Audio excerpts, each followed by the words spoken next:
किसान आप देख रहे हैं बॉर्डर पर खड़े हैं, दिल्ली कूच पर अड़े हैं। ऐसे में सवाल ये कि दिल्ली चलो पर ताओ कैसे थमेगा ये टकराव। शुक्ला जी, राकेश जी इसमें जो पूरा आंदोलन हो रहा है इसमें सबसे प्रमुख बात यह है कि जो 2020 का आंदोलन था, 20 के आंदोलन और 24 के आंदोलन में जो अंतर है वो अंतर ये दिख रहा है कि पहले के वो चेहरे जिनकी वजह से पूरा 378 दिन तक आंदोलन चला वो कहाँ है। दर्शन जी हो गए, आपके गुरमान सिंह हो गए, राकेश टिकैत हो गए। तो इस बार का आंदोलन किसके हाथ में है? राजेवाल के हाथ में है। राजेवाल कौन है? राजेवाल वो हैं जो पिछला चुनाव 22 का चुनाव पंजाब में लड़े थे। दर्शन पाल जी ने कहा था कि इसे राजनीतिक मंच मत बनाइए, वो अलग हुए, 93 सीटों पे विधानसभा का चुनाव लड़े, जमानत जब्त हुई और बाद में फिर संयुक्त किसान मोर्चा बना लिए और संयुक्त किसान मोर्चा बना के यहाँ पे फिर आ गए। तो सबसे मूल प्रश्न और इस आंदोलन के संदेह में आने का कारण ये है कि क्या राजेवाल जी की नजर लोकसभा चुनाव पे है जिसके लिए किसानों को मुद्दा बना के वो सीमा पर बिठा दिए हैं। आप जो पॉइंट रख रहे हैं यहाँ पर विजय जी, क्योंकि इस बार किसानों के उतने संगठन संख्या के हिसाब से और बड़े बड़े किसान नेताओं के नाम यहाँ पर गिनाया अभी शुक्ला जी ने, वो नजर नहीं आ रहे। ऐसे में क्या आपको लगता है कि ये इस बार का जो किसान आंदोलन है ये एक अलग थलग पड़ता हुआ और सिर्फ पंजाब स्पेसिफिक होता हुआ नजर आ रहा है? अभी पंजाब से जुड़े हुए लोग हैं, जैसे शुक्ला जी ने भी जिक्र किया, करीब पिछली बार 500 संगठन थे किसानों के जो उसमें लगे हुए थे और जो छोटे बड़े सब मिलाकर, और आज 250 के करीबन हैं जिसमें पंजाब के ज़्यादातर संगठन हैं। एक और जो बड़ा अंतर आपको देखना पड़ेगा वो बारीक अंतर है कि पिछली बार किसान आंदोलन पर एक झीनी चदरिया थी पॉलिटिकल सपोर्ट की। पीछे से सपोर्ट कर रहे थे खासतौर से आम आदमी पार्टी और दूसरे लोग, लेकिन वो सामने नहीं आए थे। इस बार सीपीएम थे, वो तो लेफ्ट तो खैर हमेशा ही रहते हैं, लेकिन इस बार आम आदमी पार्टी एक तरह से जिस तरह से पंजाब से पूरा मूवमेंट अंबाला तक हुआ है उसका मतलब है कि पंजाब सरकार का सपोर्ट वहां पर दिखाई दे रहा है, क्योंकि केंद्र सरकार ने जो डीजीज को सिक्योरिटी को और लॉ एंड ऑर्डर को लेकर जो आदेश दिए हैं उसमें कहा गया है कि उनको वहां पर नहीं आने दिया जाए, लेकिन पंजाब में उनको रोका गया है और कांग्रेस ने भी अब साफ कर दिया है कि वो इस आंदोलन के साथ है। तो एक पॉलिटिकल जो सपोर्ट था वो इस बार साफ साफ दिखाई दे रहा है। पॉलिटिकल सपोर्ट खुलकर सामने आ रहा है, लेकिन इस बार ये जो किसान संयुक्त किसान मोर्चा गैर राजनीतिक है जो लीड कर रहा है इस आंदोलन को, विनोद सर, वो बार बार ये कह रहे हैं कि हमको किसी राजनीतिक दल के साथ मत जोड़ो, हम पर कोई राजनीतिक ठप्पा मत लगाओ, हम तो यहाँ पर किसानों की बात करने आए हैं। और वो कहते हैं प्रेस कॉन्फ्रेंस करके कि जितनी आज की सरकार जिम्मेदार उतनी पिछली कांग्रेस की सरकार जिम्मेदार। देखिए, किसान आंदोलन जब भी होता है, मैं तो पिछले 40 साल से किसान आंदोलन कवर कर रहा हूँ,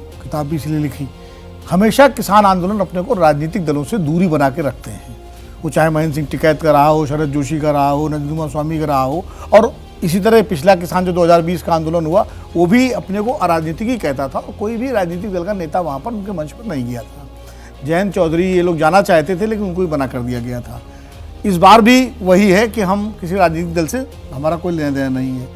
नेताओं की राजनीतिक महत्वाकांक्षाएं तो हो जाती है, जैसे राजेवाल जी चुनाव लड़े, चढ़ूनी जी ने भी पार्टी बनाई थी, ये तो है, लेकिन इस बार अभी जो है वो संगठन है पिछले वाले जैसे नहीं है। लेकिन अगर ये मामला लंबा चला, अगर कहीं कुछ पुलिस का दमन हो गया, गोली वोली कुछ चल गई, कोई अप्रिय घटना हो गई, तो फिर ये आंदोलन फैल सकता है। फिर वो जो संगठन अभी घर बैठे हुए हैं उनकी भी मजबूरी होगी इससे जोड़ना अपने आप को। और ये नौबत ना आए, ये नौबत ना आए तो ज्यादा बेहतर है। कॉन्स्ट्रेंट जो है वो सरकार की तरफ से किया जा रहा है, इसी वजह से दिल्ली से दूर, हरियाणा से पहले ही पंजाब में ही किसानों को थापने की कोशिश की जा रही है। सर, निश्चित रूप से देखिए, कोई भी सरकार होगी तो सुरक्षा के सारे इंतजाम करती है, लेकिन एक बात रोमाना जी, यहाँ जितने लोग हैं वो भी जानते हैं और किसान जो लोग यहाँ आए हैं वो भी जानते हैं कि एमएसपी का फैसला ऐसे सड़क पर नहीं होता है। उनको भी अच्छी तरह से पता है अगर कोई फैसला होगा तो बातचीत से ही होगा। आप देखिए, इससे पहले जब 20 में आंदोलन हुआ था, आप याद कीजिए, सुप्रीम कोर्ट ने कमेटी बनाई थी। उस समय सारे मुद्दों को लेकर के नतीजा क्या हुआ उस कमेटी का, किसने बहिष्कार किया, कौन बैठा, वो छोड़िए। अभी देखिए, जैसा हमारे मित्रों ने कहा है, जो पॉलिटिकल,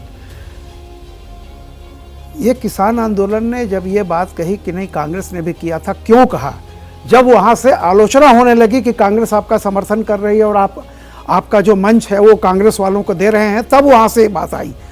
आप देखिए, केजरीवाल की पार्टी है वहाँ पे, आप पार्टी मान सिंह हैं, भगवंत मान ने अगर चाह होता तो कम से कम ये सोचते कि भाई ये लोग जा रहे हैं, दिल्ली वाले भी उन्हीं के हैं। हम सब देश में भले कोई बॉर्डर हो, पिछले साल कितना कुछ हुआ था, अगर वो थोड़ा सा वहाँ कोशिश करते, लेकिन वहाँ तो पुलिस बाकायदा ये भी कर रही है कि दिल्ली जाओ। तो कहीं ना कहीं देखिए इसमें एक पॉलिटिकल बहुत सारी चीज़ें हैं। एक ही वाक्य में हमेशा कहूँगा, हर घटना विक्टिम कार्ड नहीं बनने देती है। जनता भी देख रही है और आज की जनता बहुत चालाक है। कौन किसको क्या कर रहा है, तो इसका फायदे की बजाय कई बार ये जो नेता लोग हैं इनका नुकसान भी होता है। और अगर ये जनता में कन्विंस हो गया कि ये कुछ लोगों ने अपना एक बना लिया है कि जाके हाईवे पर बैठ जाओ, कुछ दिन करो, दादागिरी करके हम कुछ करा लेंगे, तो मैं बताऊं ये फायदे के बजाय नुकसान भी होता है।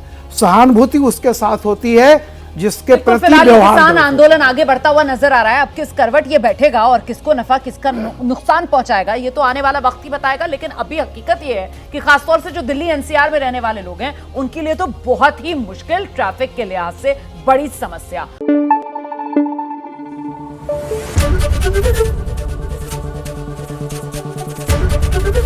एबीपी न्यूज आपको रखे आगे।